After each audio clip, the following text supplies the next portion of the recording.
Hello, everyone. My name is Joy Newman, and I want to welcome you this evening for the session on Circles on Indigenous Worldviews. We're glad you could join us, and we welcome those from across the country, from Switzerland, from Australia, and who knows where else, but everybody is welcome. Thank you for joining us. So as we start today, we honor the traditional territory of the Blackfoot Confederacy, which includes the Siksika, Kainai, and Piikani. We also honor the territory of the Tsuut'ina Nation and the Stoney Nakoda Nations, as well as the Métis Nation, Region 3, and all peoples who make their home in the Treaty 7 region of Southern Alberta. We make this acknowledgement as an act of gratitude and reconciliation to those whose territory we enjoy and on which we reside. This session is hosted by Initiatives Change Canada. For those who are not aware, I'd like to just give a very brief overview of IFC. Initiatives of Change is a worldwide community of people of diverse cultures and backgrounds who are committed to the transformation of society through changes in human motives and behavior, starting with their own. Our grassroots approach encourages local ownership and focuses on accompanying, strengthening, and empowering individuals to be the change they want to see in the world. For more information, please go to our website, www.ifc.org or caifc.org. So Richard will be leading the next section of this session.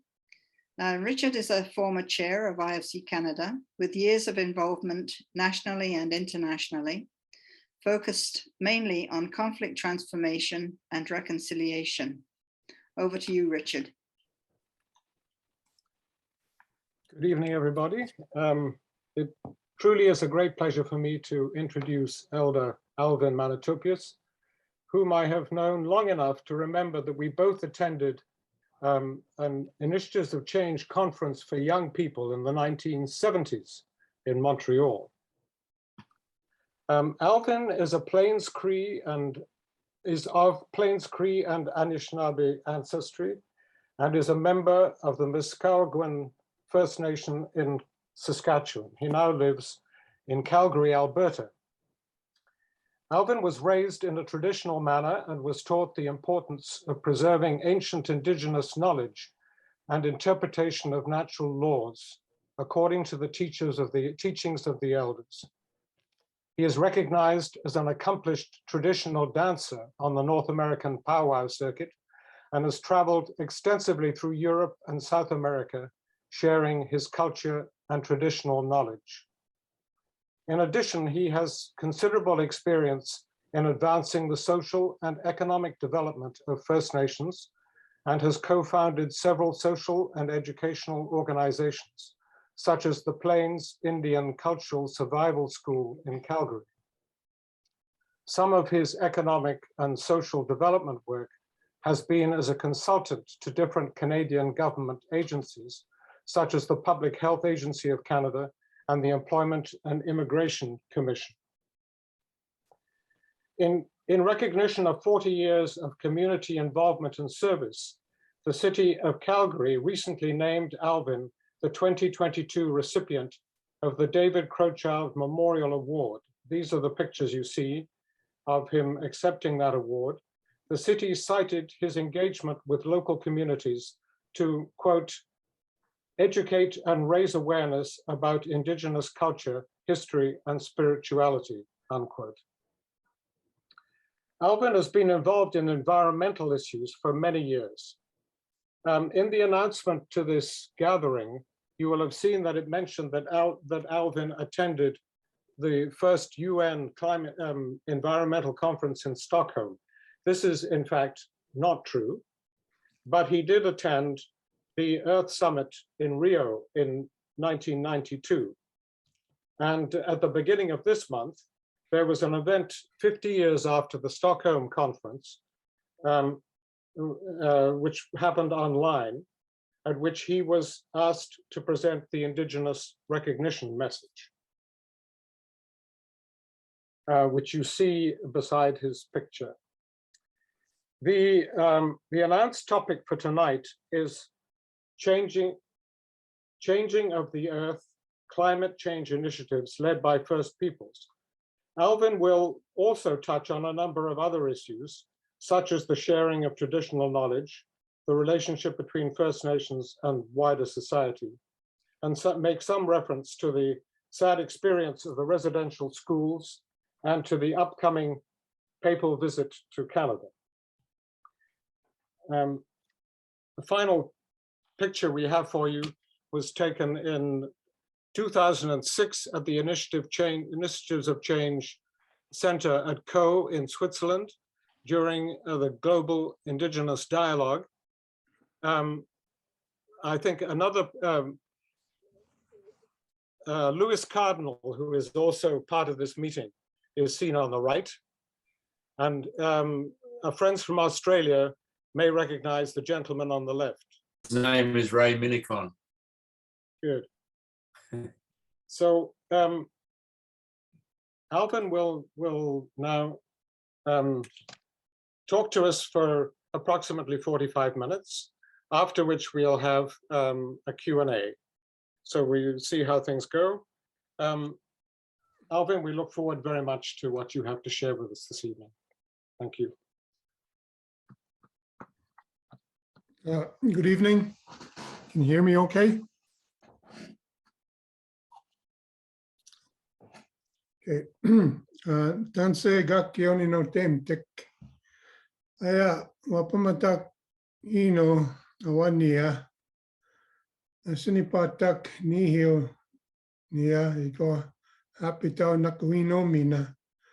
Miskagen it's tunigano tinia Saskatchewan oti.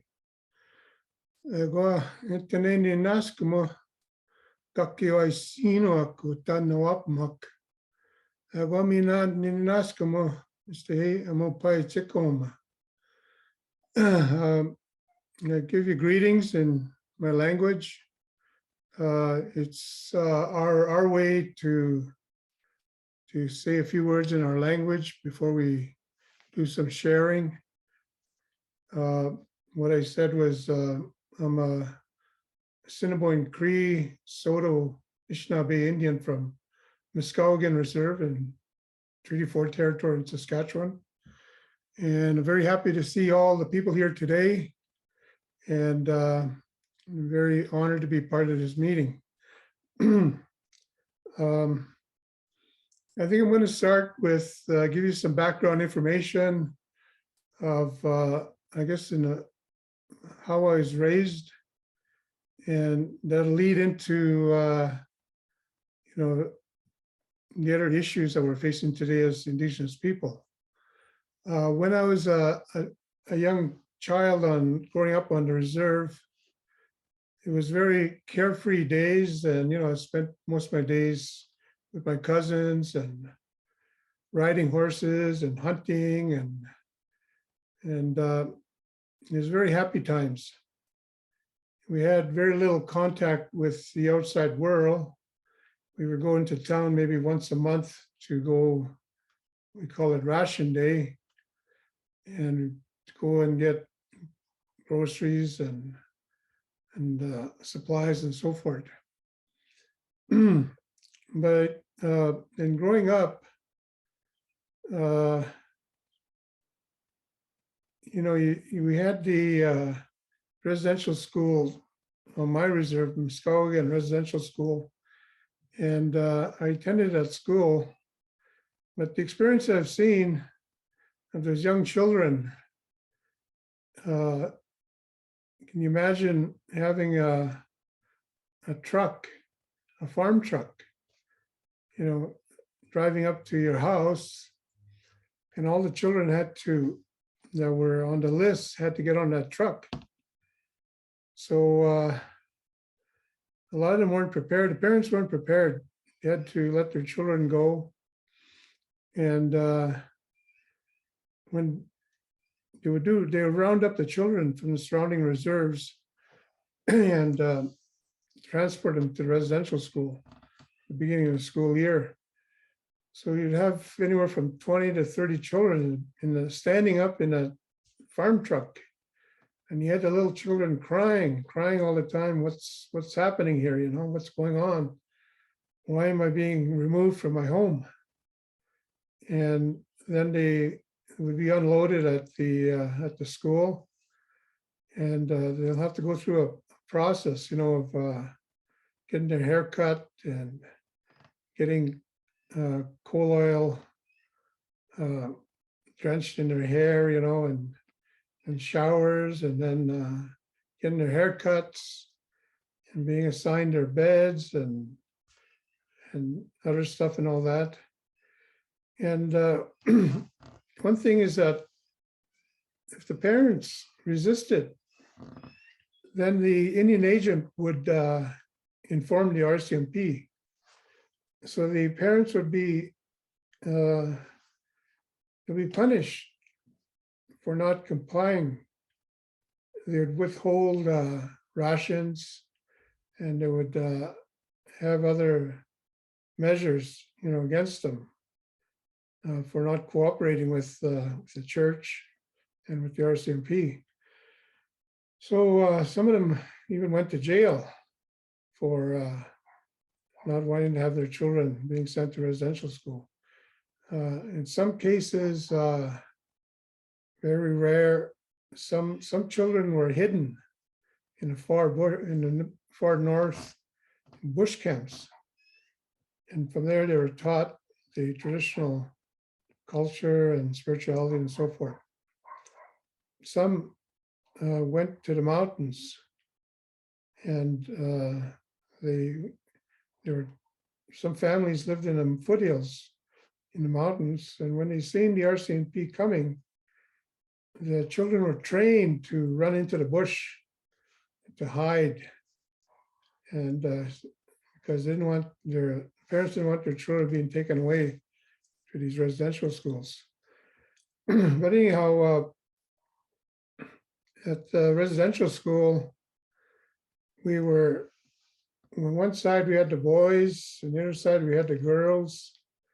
So when I went to school, I had my sisters, my siblings on the other side, and all I could do is just see them, you know, look at them. We weren't able to communicate with them. Even if we waved at them, you know, we'll get punished, you know. So it was very strange environment for young Indigenous children. Now, the nuns and the priests were very strict, and they punished for every little thing that a child, you know, did something wrong. Sometimes they didn't know what they were doing was wrong, and you know, they got punished. And we had some children run away from school, and they were caught.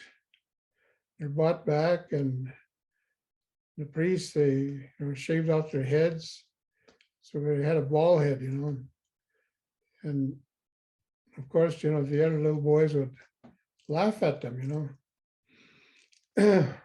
But anyhow,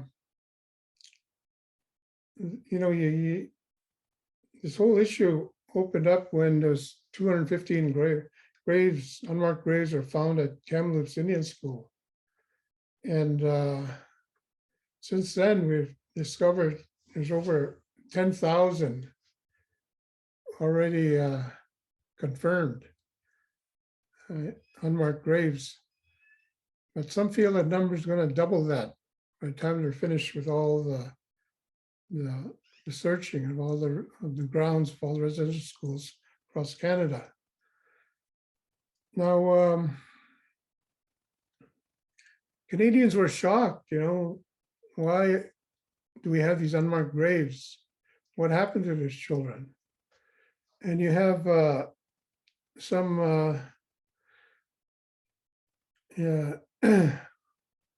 some claims or allegations that, you know, they were abused, and to the extent that some were murdered.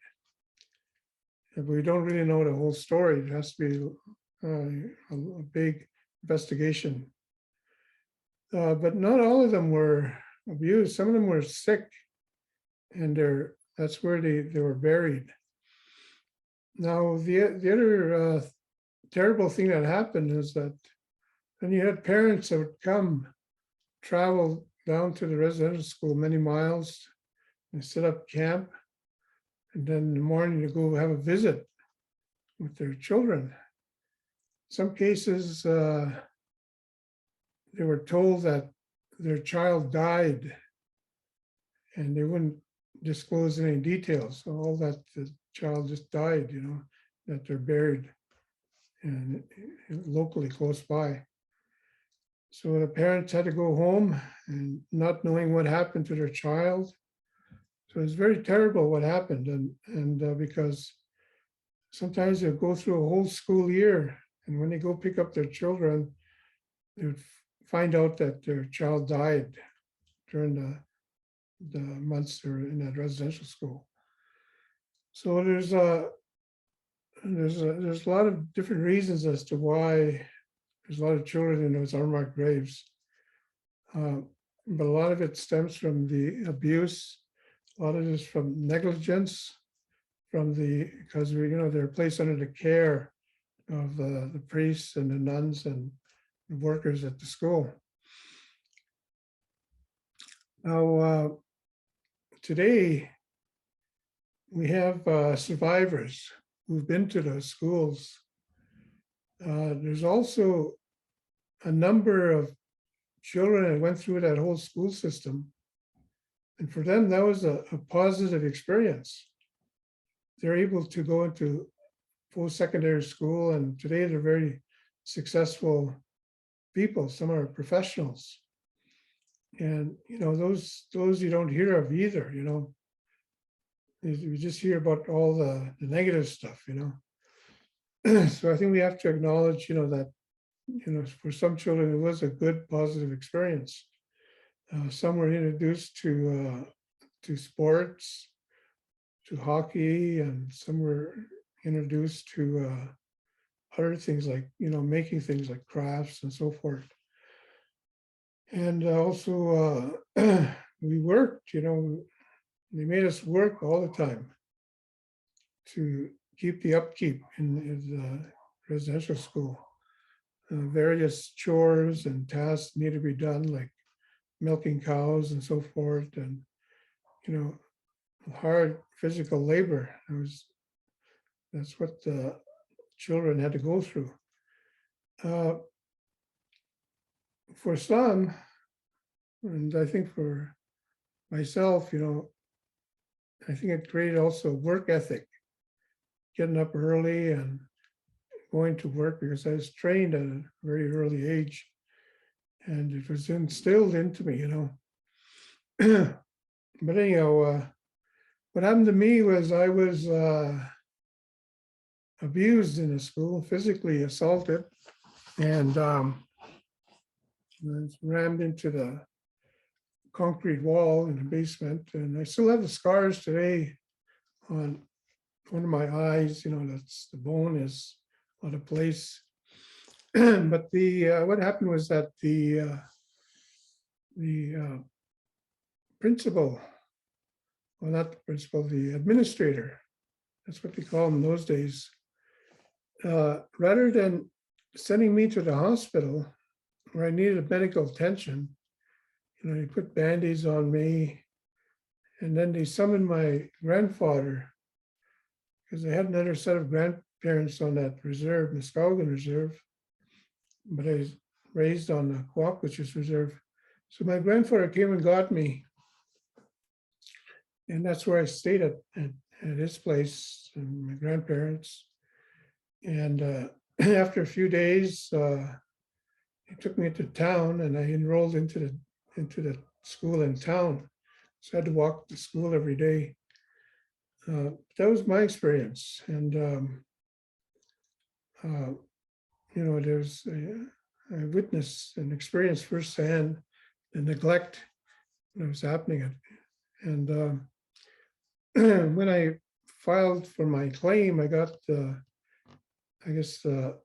basic, it was $10,000 in a few years for every year $1,000, a few extra $1,000 for every year they attended.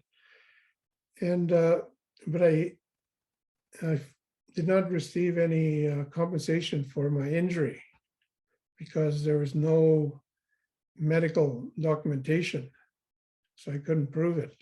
So it's, and there's a few of survivors that are in the same situation as I am. They don't have access to those records as well. But anyhow, when we were living on reserve, we would come to southern Alberta, to Tabor, in the middle of June to go and hoe sugar beets.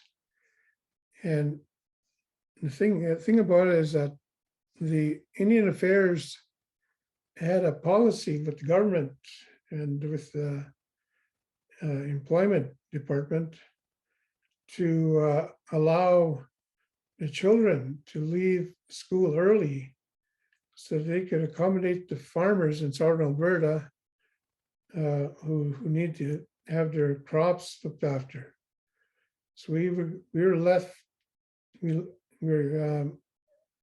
school early in the school year so that we could travel with our parents so they can go work in the sugar beets. And I remember all those little towns, like Tabor, Picture Butte, and all those little towns around there. And we would work, and I remember I was very young, about 9, 10. We were there for a couple of years, and it was like child slave labor. I didn't know what was happening in those days, but that's what was occurring to me, and that was my experience. So we worked there through the summer, and then most people buy better vehicles and return back to Saskatchewan.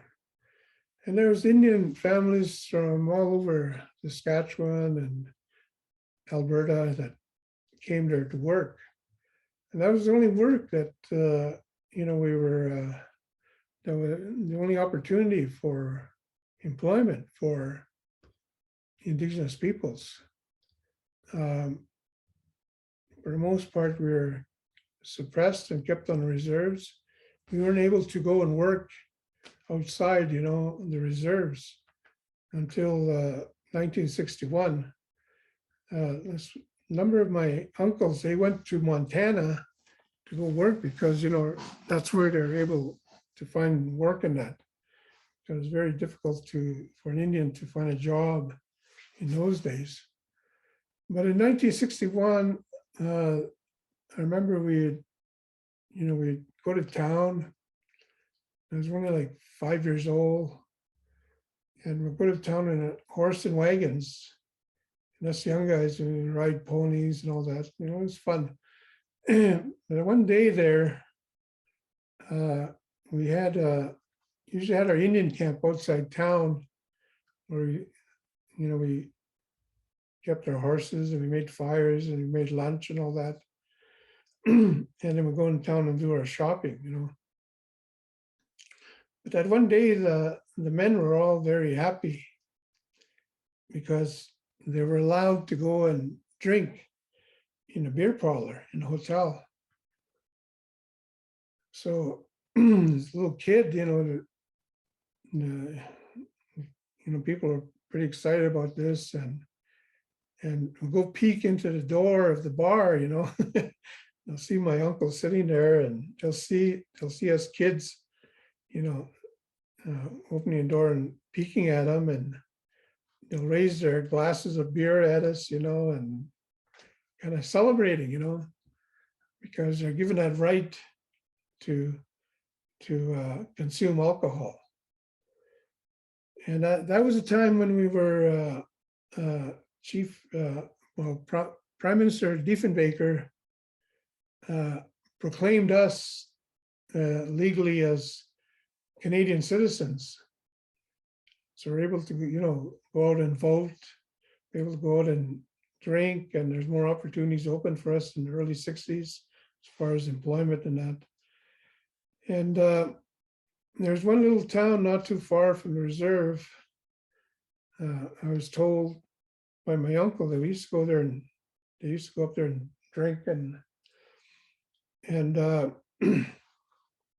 the beer parlor they would have tables and chairs, and on the chairs the owner, he wrote the letter I in one section of the room.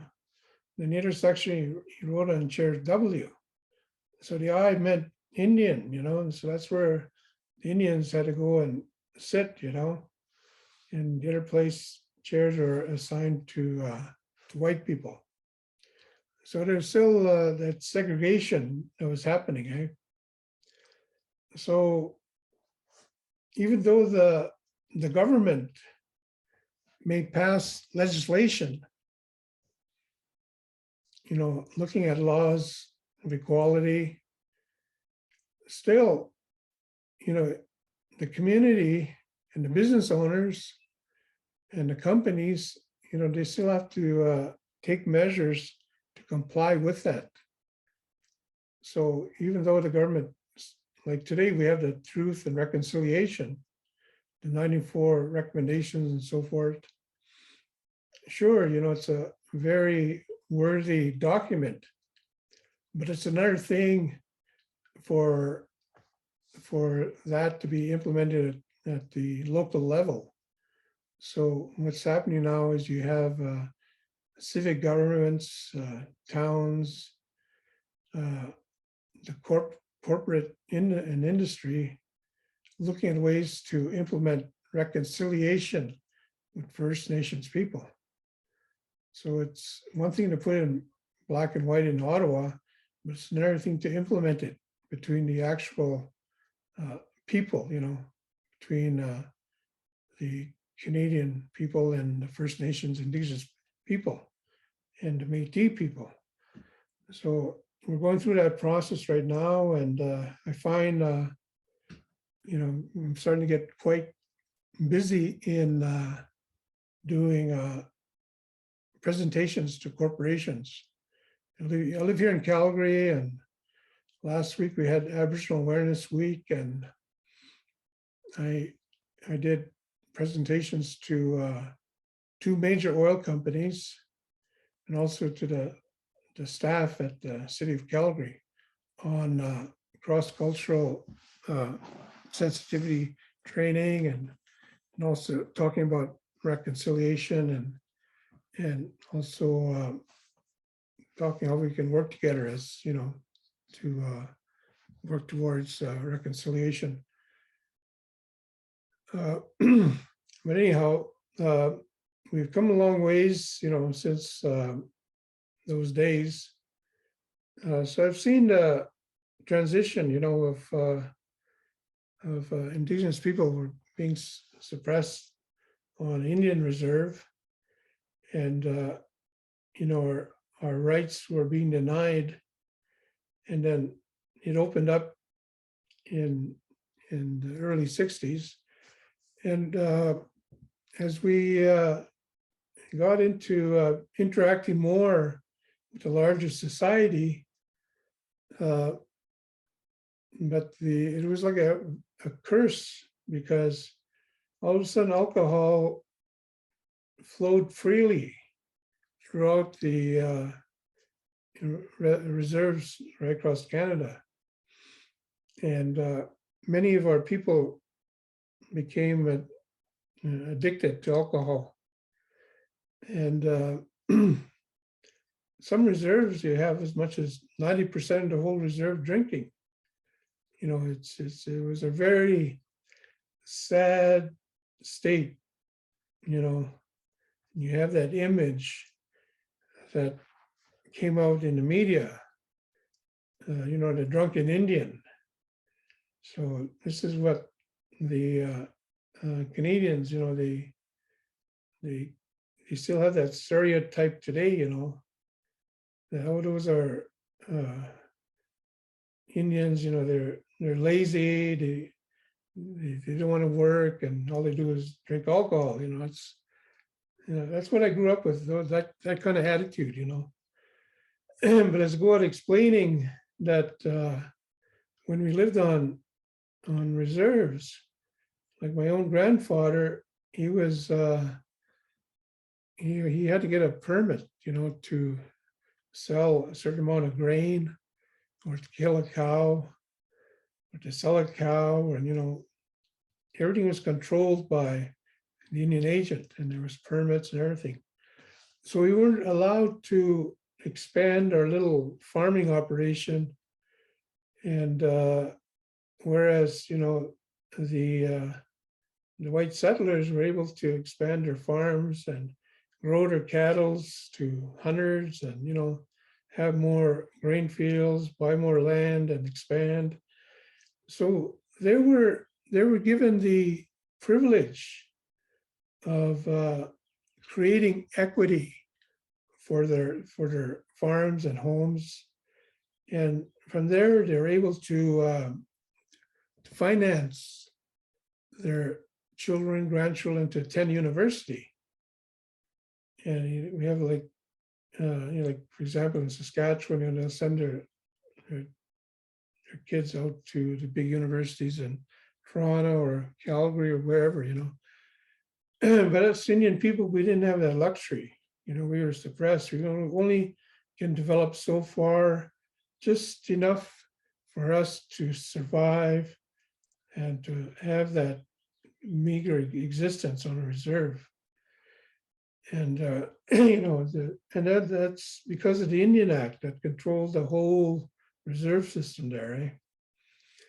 So when you have generations of people subject to living under those conditions and under those laws, and not being allowed to participate in developing this country, not being invited to come and help in the economic development of this country, that's why there's so much poverty under Indian reserves, and it's spreading out to the urban centers now. So so we need to do a lot of development on reserves to bring our living conditions up to the same standard as regular Canadians. Right now, I think we're sitting at 56, according to the UN chart, as far as standard of living conditions. But anyhow, growing up, is moving on into the late 60s. Living here in Calgary, I would go out to the Ecumenical Conference held in Morley. It's hosted by the late Chief John Snow. And there was a lot of elders there, spiritual leaders from all over Turtle Island, and they stayed there for 2 weeks and camped, and they shared knowledge. But anyhow, this is where I gained a new perspective, about reclaiming my culture, my heritage, and I guess discovering who I am as a Anishinaabe, as a Nihio, Nakota. So I listened to those elders speaking, and at that gathering, they would light this sacred fire that will keep burning continuously throughout the whole camp. I think it was 10 days in total. And some of us young people were assigned to look after that fire. And then the elders would have ceremonies around it and offer tobacco. But one elder said, this fire is sacred and it's going to light the whole Indigenous nation throughout North America. And so during that time, the same time, we had the Red Power movement that sprung up, with taking of Alcatraz Island in San Francisco. And the Red Power movement was kind of fashioned after the Black Power movement. So at that time, it was a time for Indian people to stand up and tell the world who we are as Indigenous people. At the same time, stand up for our rights, and also to promote the preservation of our culture and spirituality, and so you have a whole new generation that was part of that movement. And so what happened was that you started to see Indian people becoming more proud of who they are as an Indian person. We started wearing our hair long, wear it in braids. We started learning about our dances, our culture, and also relearning our languages. And some of us are still learning, I grew up in an environment, it was mostly Cree, but when we left the reserve, my parents, they were brainwashed by the residential schools. So, they didn't encourage us to speak the language. But for me, I was kind of lucky. I was sent back every summer to live on the reserve, and when I was around elders and went to the Sundance powwow and other ceremonies. So I had the exposure to the language, but I lost a lot. And, and the more time I stay away from home, I don't practice it. So I have to go back. And when I spend, some time on the reserve, I start to pick it up again, the everyday terms and all that, But as far as, but I'm not a fluent speaker, as far as, the old Cree is concerned, But I still do ceremonies because in fact, my Cree is mostly around ceremonies, because that's where I hear it more often, because I don't live on the reserve, So that's why I'm able to run like sweat lodge ceremonies in my language, because I'm always around Cree elders when they're doing ceremonies.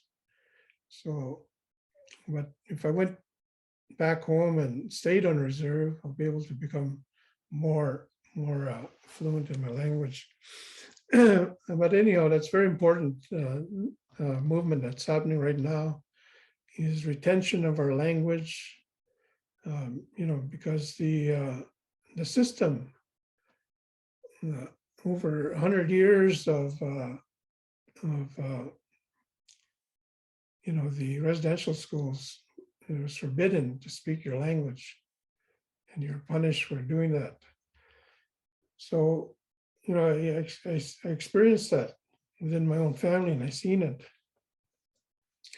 Now, the residential schools, they're directly linked historically to the doctrine of discovery.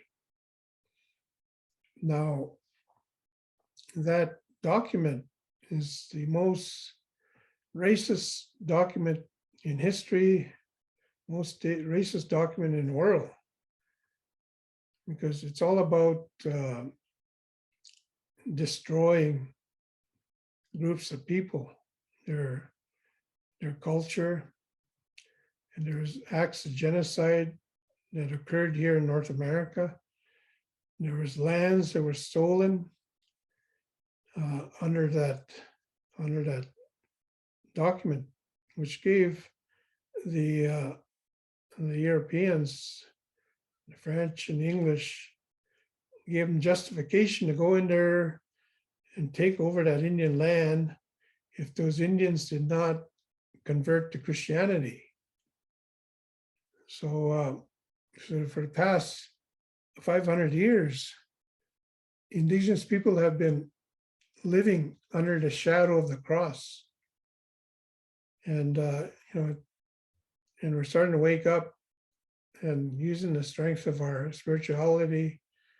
And we're starting to look at working with the Vatican and churches. Okay, how can we put right in those wrongs that were created and the harm that the church, the government has done to Indigenous people? So it's a very important work that needs to be done. It's going to take probably about 2 or 3 generations before it's fully resolved.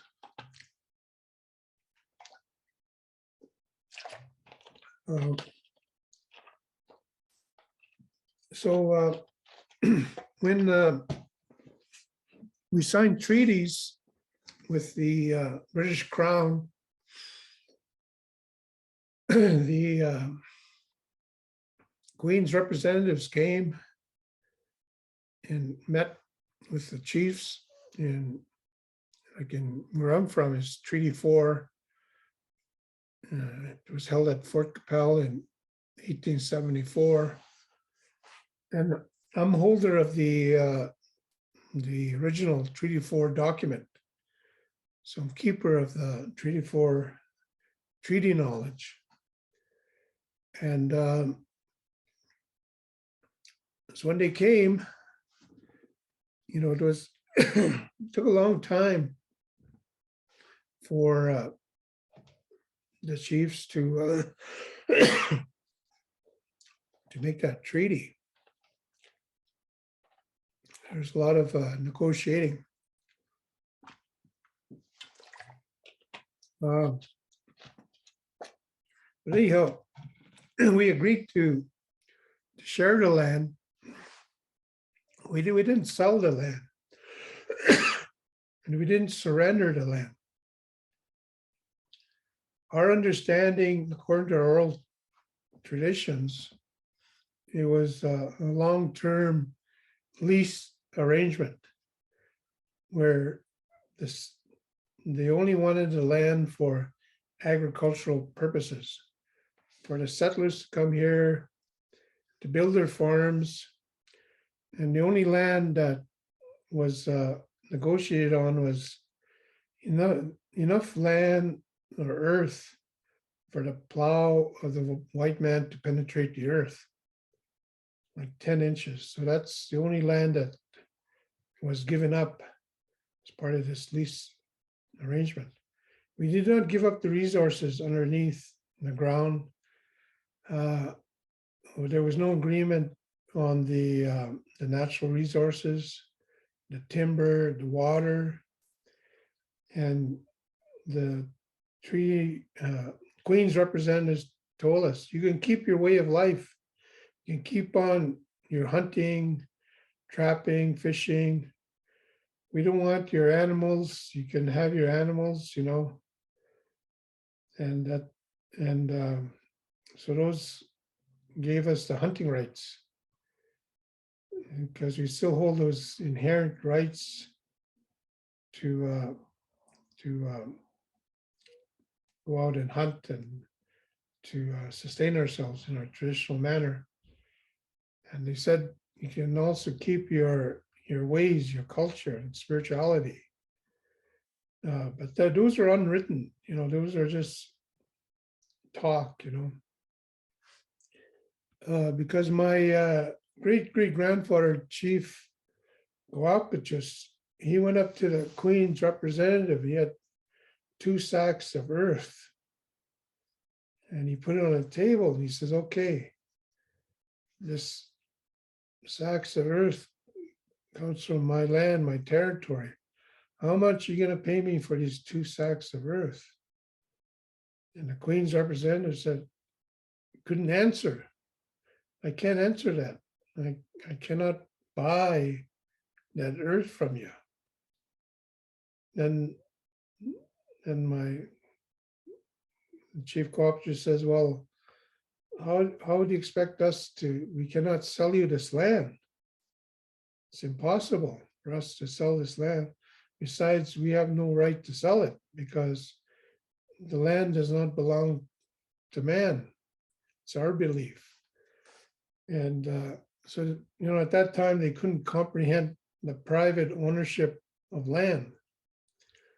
So they had to do a lot of interpretation, and some of the Métis people were there that able to interpret back and forth. So there was I guess a lack of understanding on both sides, you know, on each side's positions on as far as worldviews and our connection to the earth and so forth. So what happened was that they eventually agreed to approving that it's supposed to be a pre-treaty. They're supposed to come back and do a final treaty negotiation, but that never occurred. And because there are some chiefs that were part of this Iron Nation, the Cree, Soto, and the Assiniboine, that were still out in the prairies, like Chief Pipot and the other Assiniboine chiefs. And the other chiefs wanted them involved in the negotiations. So they wanted to postpone the treaty negotiations. But they approved it in, I guess for the time being, an interim basis. And they didn't sign the treaty, they touched the pen. If you look at the actual treaty document, you'll see the same X, you know, being signed by the same man, you know. These chiefs will just touch the pen, you know. And a couple of them didn't want to touch it and make it look like they touched it, but they didn't touch it because they didn't want to sign it away, you know.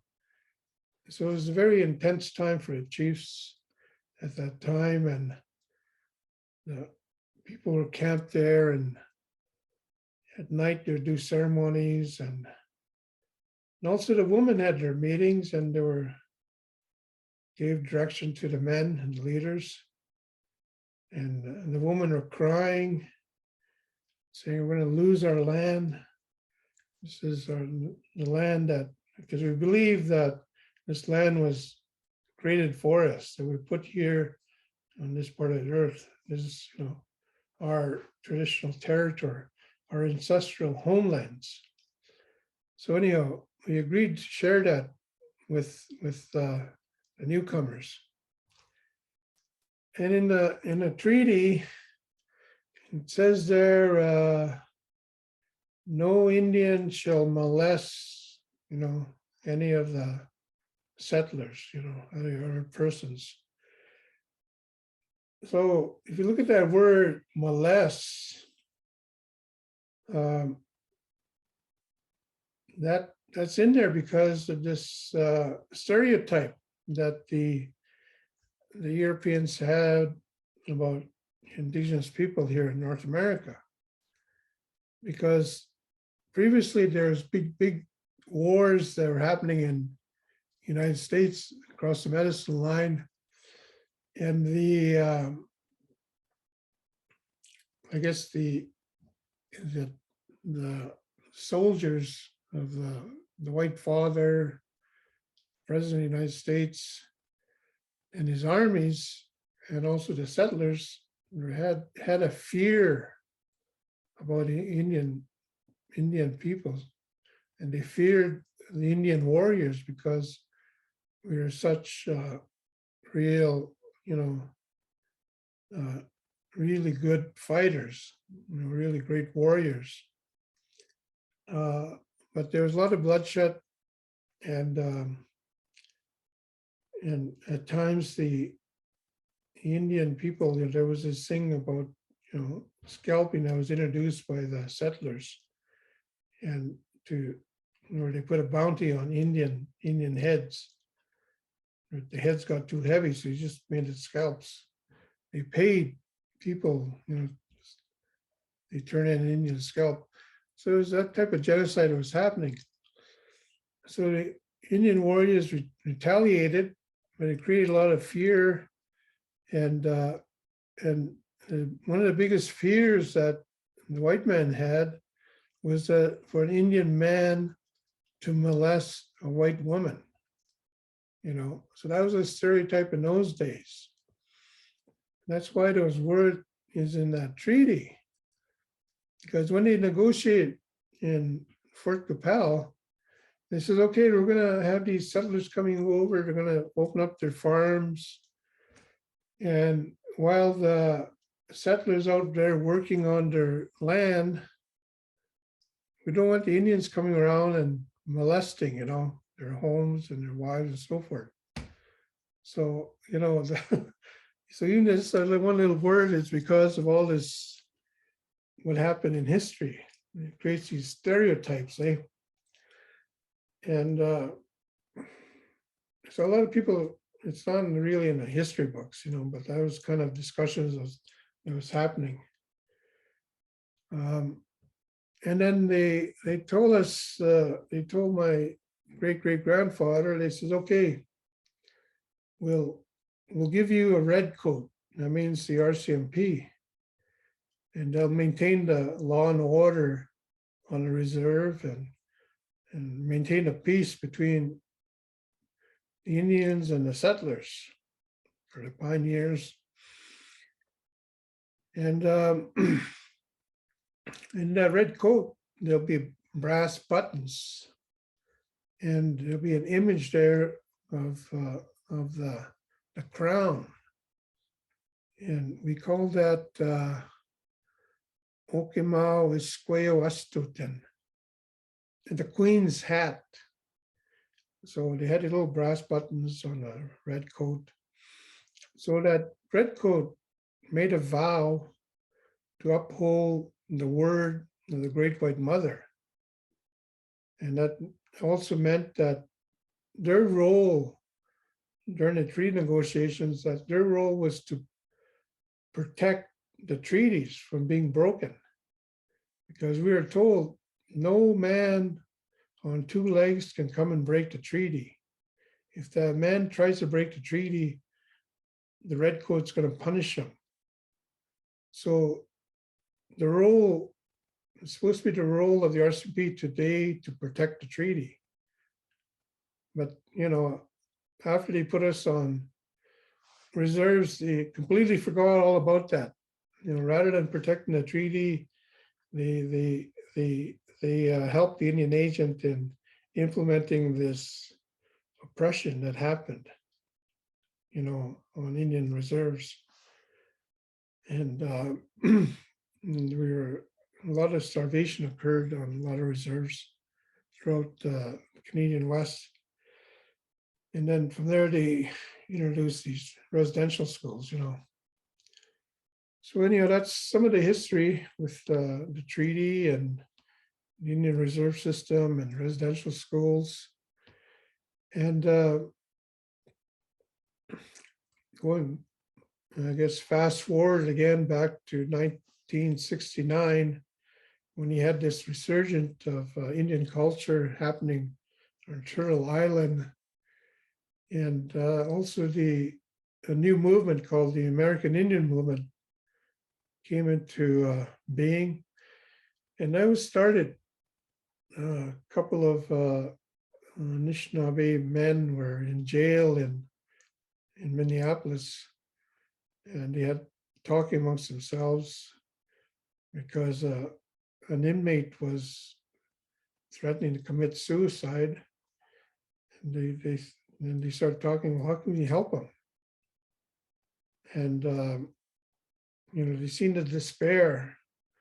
So that movement was created in the jail cells of in Minneapolis, Minnesota.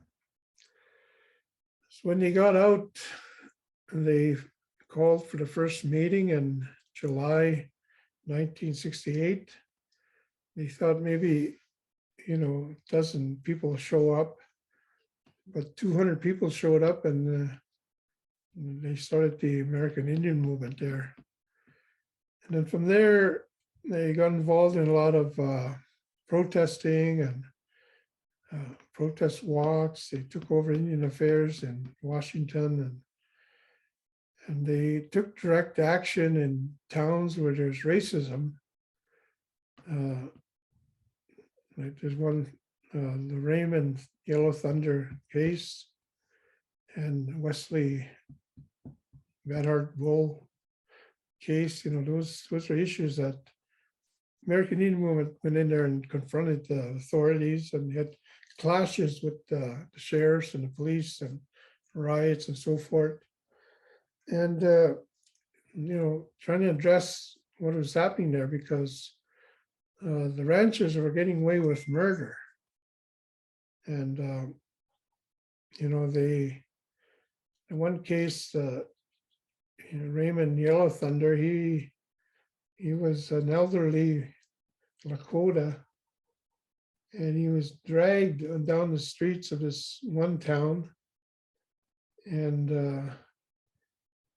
they brought him in naked into a bar, and they physically assaulted him, and he died. And then anyhow, the autopsy said that died of natural causes. But American Indian movement hired pathologists, I think that's what it's called, but they took the remains again, they had it analyzed again, and they found cigarette butt burns, they found injuries from a blunt object, you know, and it was determined that he was murdered. So, you know, they wanted justice for what this Lakota meant. So eventually they found the main men that were involved in that murder. So that's the type of racism that they were addressing in those days. And then they were called to support the Lakota people in Pine Ridge Reservation. That became the Wounded Knee back in 1973, which is probably the most well-known Indian protests at that time, North America.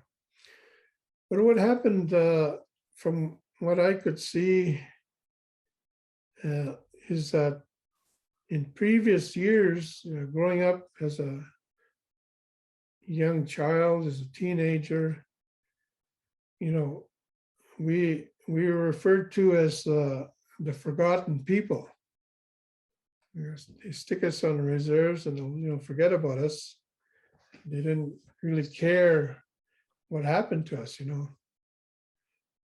But because of that movement,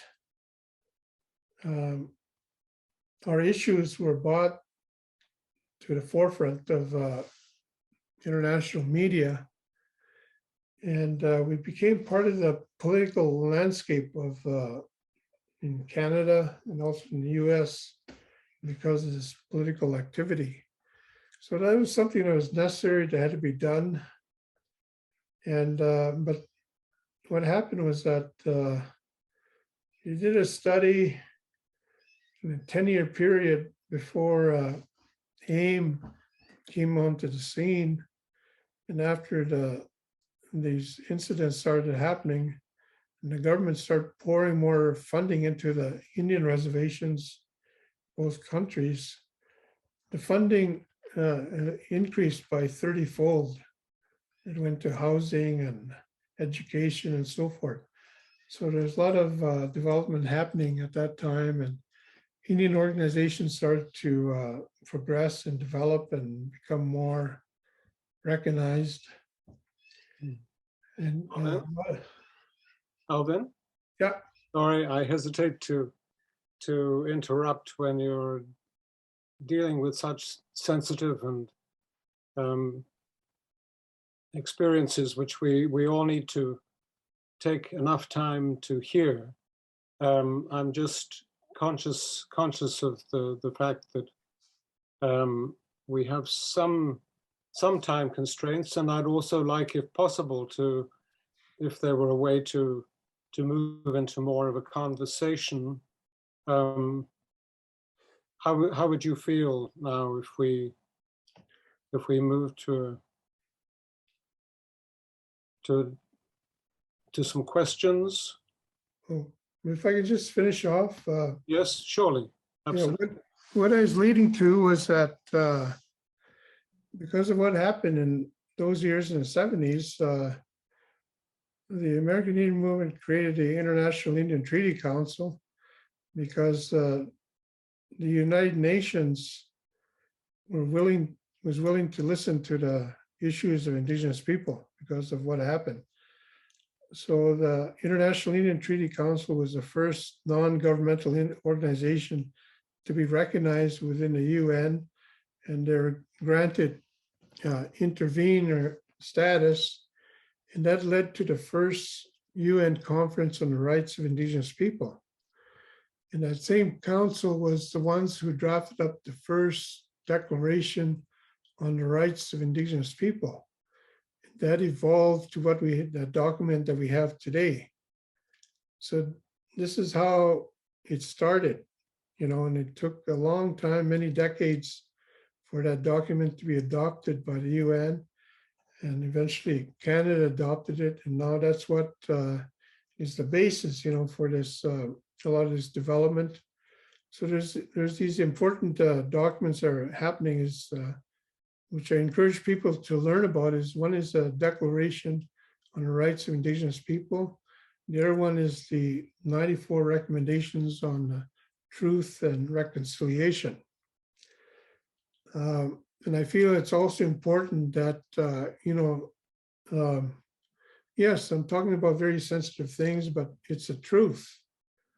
And you've got to have the truth before you can have reconciliation.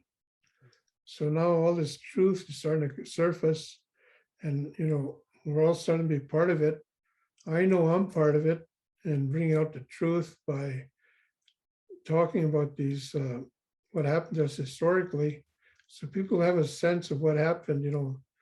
They have that background information, and it makes them think, what happened and how we could progress into moving forward, and how can we implement this reconciliation. So good. Thank you.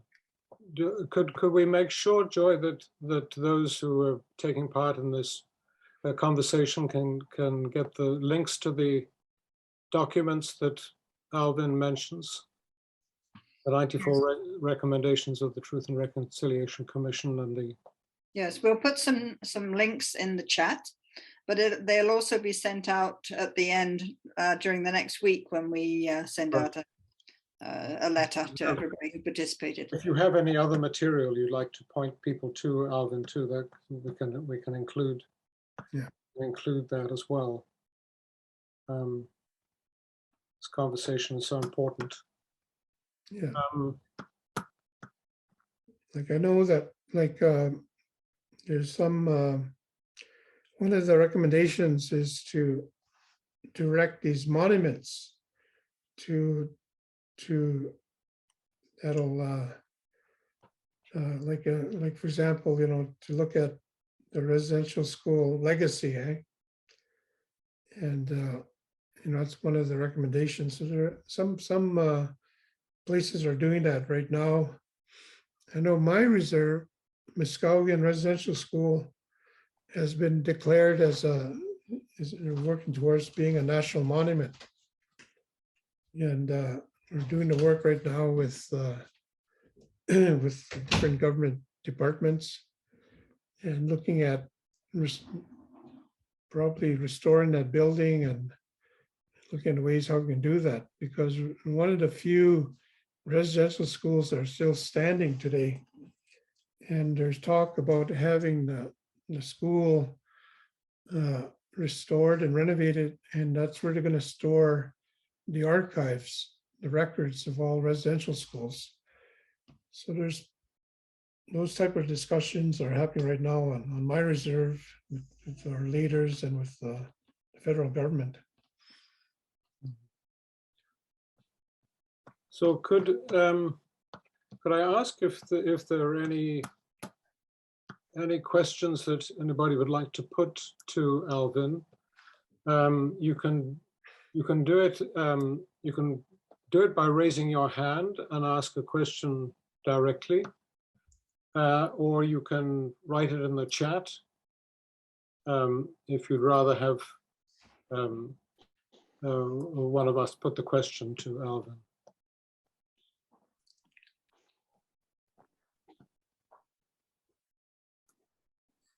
Australia. Ron, would you like to mute yourself? Thank you. Look, thank you so much, Alvin. I don't know what I should call you from over here. In Australia, we would say Uncle Alvin or Elder Alvin. But look, thank you so much for all that. And I was thinking very much about the treaty situation, because here we are now contemplating it. The First Nations people have asked for it, fairly generally wanted.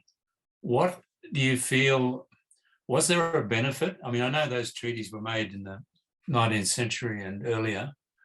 Was there a benefit in them? Clearly they were, some people didn't want to sign them, and there's all sorts of status involved with them. But do you, was there a benefit?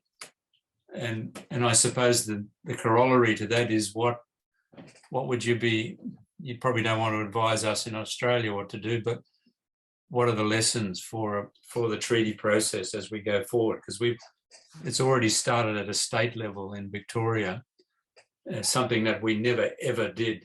So we're coming back from a long way, or from a long way back. Yeah. Well, in Canada here, we had a series of treaties that were signed between the Indian First Nations and the British Crown with Queen Victoria. And I guess in exchange for sharing the land, Indigenous people were given rights and benefits. So these rights, treaty rights, is like, for example, funding for rights, for education and for health, and they're also exempt from joining the army. We also have right of taxation, not having taxation on the reserve. There's other rights, such as a right for hunting, trapping and fishing and gathering, a right to housing, a right for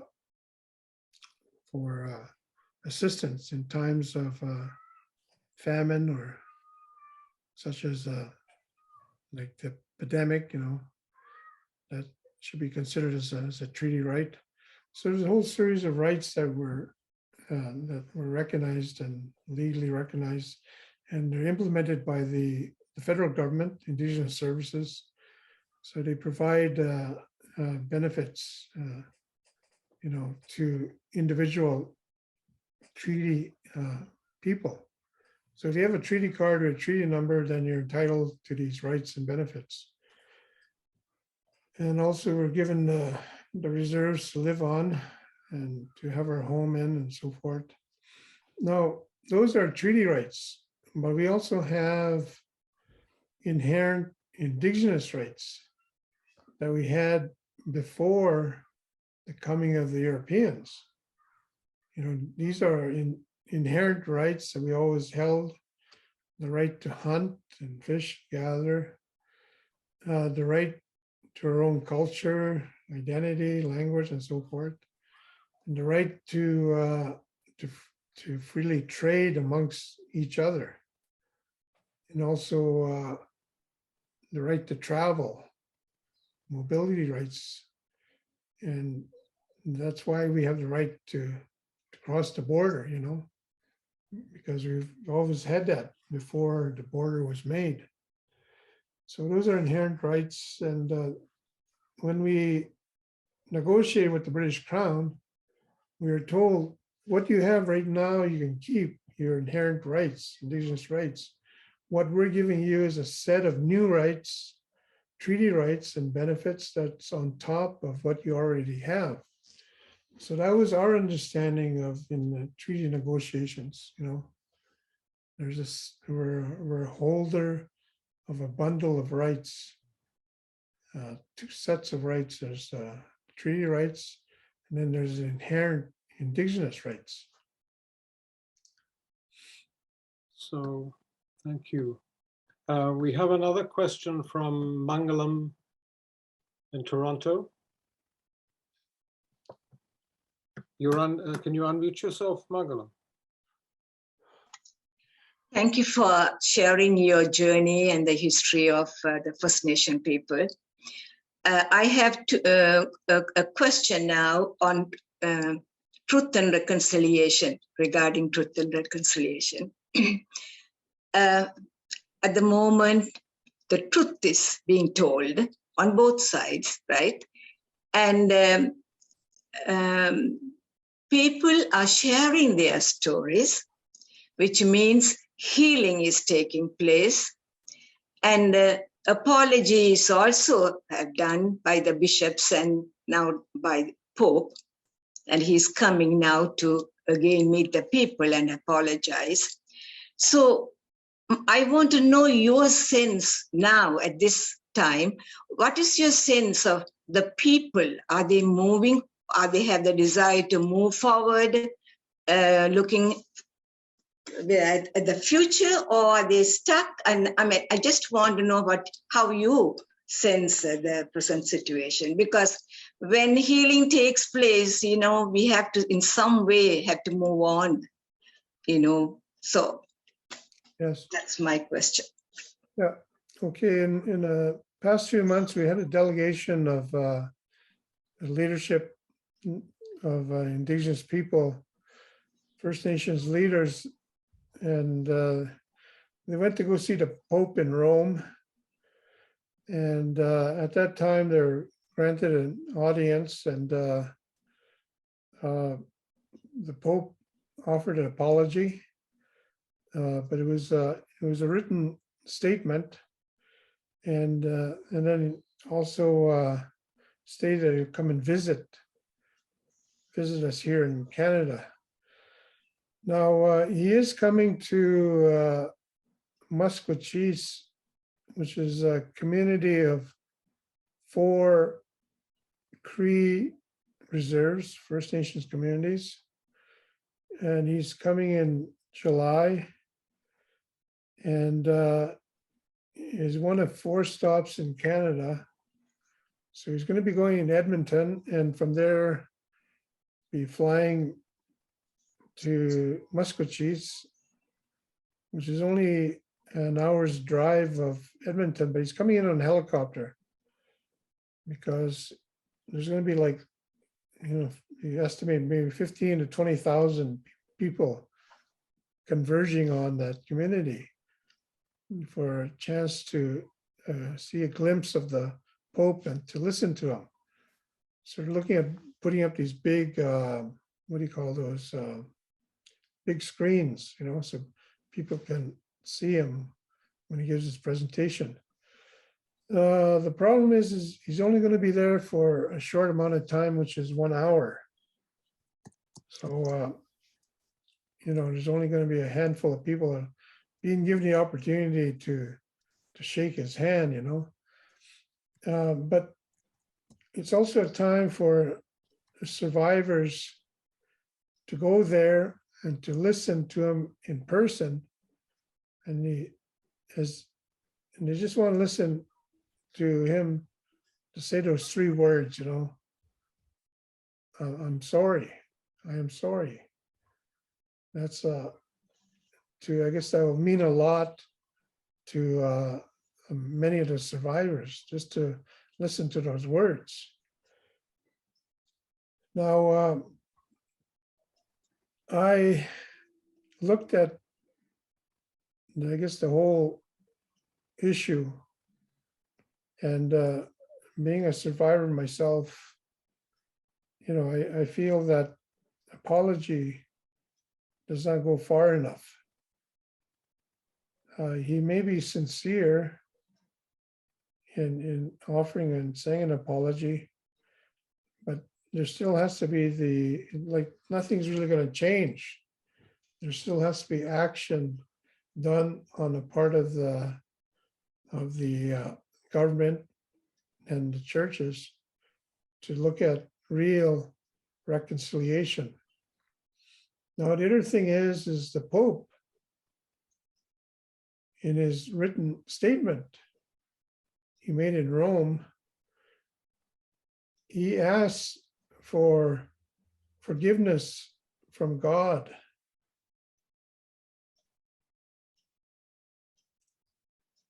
Now, he did not ask for forgiveness from First Nations people, Indigenous people. So in order to make that forgiveness real, to make it a complete circle, he has to ask for Indigenous people to forgive the church for the harm that they've done to us. Now, there's many survivors that are not prepared or not ready to forgive. So this is why there has to be more dialogue between First Nations survivors and the church leaders. There has to be more sessions, and healing has to occur. So, this is very important. Like that forgiveness is essential for a human being to grow. And that's a truth. And to us, it's a natural law. In our way of interaction between people and growing, and developing our human spirit within ourselves. So we have to learn to forgive, and we need our elders to talk to the survivors, talk to the churches. Okay, what do you mean by forgiveness? What does forgiveness mean to you? And how can we do this in a good way to help one another? Because I believe that's what God wants us to do, So I, for one, would say, yeah, the Pope falls short. He's only asking forgiveness from God, where he should also be asking forgiveness from us.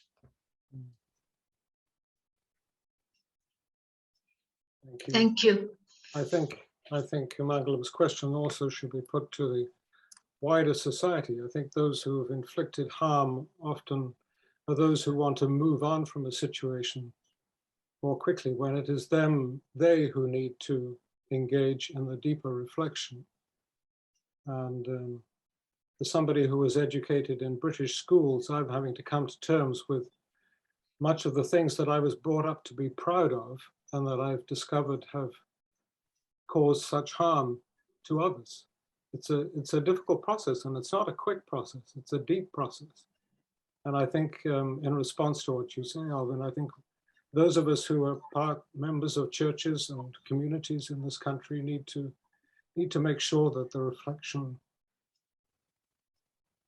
is deep enough and is an adequate response. Mm-hmm. And then I think we're going to have to bring the questions to an end, and ask Case in a minute to wind things up. Okay, please, Daya. Thank you so much, Richard, and thank you very much, Elder Alvin. I think you've answered my question in the last few words that you mentioned about the inner healing that needs to happen and the forgiveness that has to be realized, and all of us are part of it. So I can see that Sarah Narden from Australia has also put a comment, which I would like to echo, that we'd love to be part of any ongoing talk, on the healing and on climate change. She has put there, and caring for the country, as we say in Australia. But on a lighter note, I just want to say thank you because I think I heard you say you're part of the powwow community. Anyway, I heard that word. And just to say that as a kid, I grew up on a cartoon called Powwow the Indian Boy. And I still remember the song. It was brilliant. We were all hooked to that program in the 60s. And I just Googled it immediately, and it was started in the 1956. And every session was about this boy who loved all the animals in the forest. And if he couldn't help them, he would take it to the medicine man. And we learned a lot from that. So I just want to say thank you for that heritage, because it brought a smile to my face just hearing the word powwow, which I thought I did hear. But thank you so much, and look forward to more from you, and blessings. And yes, we are part of the healing process, which I call the chemistry of change that would heal the past so that we can all go forward together. Thank you so much. You're welcome. Okay, go ahead, Sarah. Unmute yourself. Alvin, thank you. The presentation was really inspiring for us in Australia. Dealing with treaty now, so many years later, how much better we could do the process. There's also a statewide in Victoria, where I'm from, how the process should proceed with whether it's voice treaty truth or truth treaty voice, and there's a lot of debate about which way we should go, and particularly with our trust building work that we do, once we have voice treaty truth, is trust the next level that we need, so that you can trust us with your Indigenous knowledges, that we can move to a place of action, that we can start addressing climate change is really kind of the outcome that we can have when the healing that needs to be done is done, and then we can move into what now. So I'm really interested, Alvin, in whether you believe that you know, the voice treaty truth needs to be sorted so that we can move into a place of, now let's work together and get some action around some climate strategies from First Peoples. Yeah. Well, my thoughts about treaty is, you know, both parties have to accept certain principles. The main principle is, how could we coexist together in a peaceful way, and how could we live with one another in this country? And one of the treaties, strongest treaty that we have in Canada, is what we call the two-row wampum belt. So that means that we're going down a river, the Europeans, settlers, or Canadians, or Caucasians, whatever you want to call them, are in one canoe. And First Nations, Indigenous people are another canoe, and they're both floating down the same river, side by side, on equal terms. So that's the basis of that peaceful coexistence, and respecting one another, and that you know, one does not try and tip the other canoe over. You know, we both have certain rights that are based on mutual respect and mutual understanding, and that we also have our own laws. Like Indigenous people, we already have our own natural laws, and the other canoe has their man-made laws. So how could those laws exist with one another and support one another, you know? So it takes a lot of I guess a lot of discussion, a lot of dialogue, and to come to an understanding. And it took many years to make a treaty. These days, back in the 1800s, it only took a few days, you know. But now we're looking at years and years. That's what's happening in one province in British Columbia, they've worked at it for over 10 years and they haven't come to an agreement yet. There's only a handful that signed actual modern treaties. I think it's because of these lawyers that like to make things more complicated, so they can get paid more.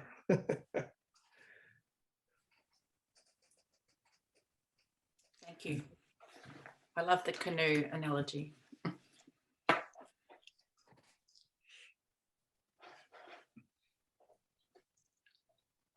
Are there any further questions or comment? Does Elizabeth have a quick question? Yeah, sorry, I didn't raise my hand. I didn't find the icon. I mean, I heard that before the arrival of the whites in Turtle Island, there were 30 million natives, and 100 years later, there were just 500,000. Do you know what's the proportion in Canadian territory? Yes, there was a large population of Indigenous people here in Canada, First Nations people. There was thousands of settlements of Indigenous people living throughout Canada. But one thing, in those days, there was no intertribal warfare. All the tribes, they lived in peace with one another. And there's enough food for everybody, there's sufficient food, because we had millions of buffalo on the Canadian prairies. And so the food supply was always there for us to survive and to thrive.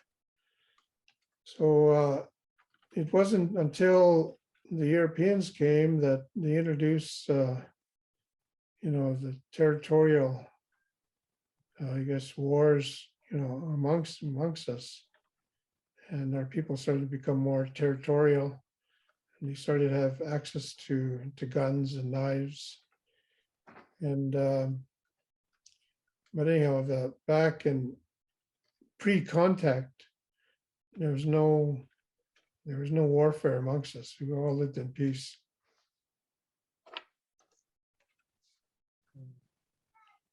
Thank you, Alvin.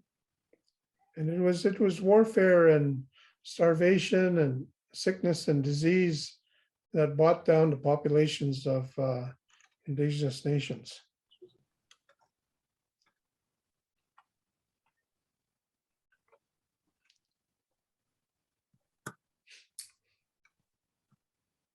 Thank you. Okay, Richard. I'll invite Case, who is the chair and treasurer of Initiatives of Change Canada, to say a word in conclusion. And if any would like to stay around for a little while afterwards to discuss, if Alvin is still with us, that would be great. If not, then we can see how we go. Case, please. Thank you, Richard. Alvin, that was very deep and moving sharing. On behalf of the Initiatives of Change Canada board, I'd like to thank you for giving us your time and sharing your truth with us, or I should say sharing the truth. So I mean, there were a few thoughts on my mind when I was just listening to your session, and some of the things that stayed with me was the story that you shared about the 2 sacks of earth and our connection to the earth and why it is so important. I'm coming to you from Vancouver, British Columbia, where this is very prominent, and it's discussed a lot. A couple of other points that sort of struck me were, it was valuable. There is so much to reflect and learn about the Indigenous history that you have shared, and some of the points you shared around the treaties, and the effects on how they were sort of systematically removing the culture over a period of so many years and over a period of generations, and what are the steps that we need to do to be more culturally sensitive now, more self-aware for us and for the next generation. So thank you for that deep sharing. And, on that last note, I'd like to share that this session is a volunteer-driven initiative by Initiatives of Change Canada. And we'd like your help in any way we can. So if you'd like to donate, Mariella will share the donation link for Canada Helps in the chat. Please donate as and when you can. If you'd also like to check out our website, it's www.ca.initiativesofchange.org or www.ca.ifc.org, where we will post some of the next coming sessions. Better let him go, I think. I think we should, yes, let Alvin go and take care of his grandkids. We'll all have to see how we can work hard to make sure that those grandkids of yours have a better context in which to live their lives in the future. Yeah. Yeah. Okay, well, I'd like to thank you. Thank you, Alvin. Thanks very much. Thank you, Alvin. Thank you so much.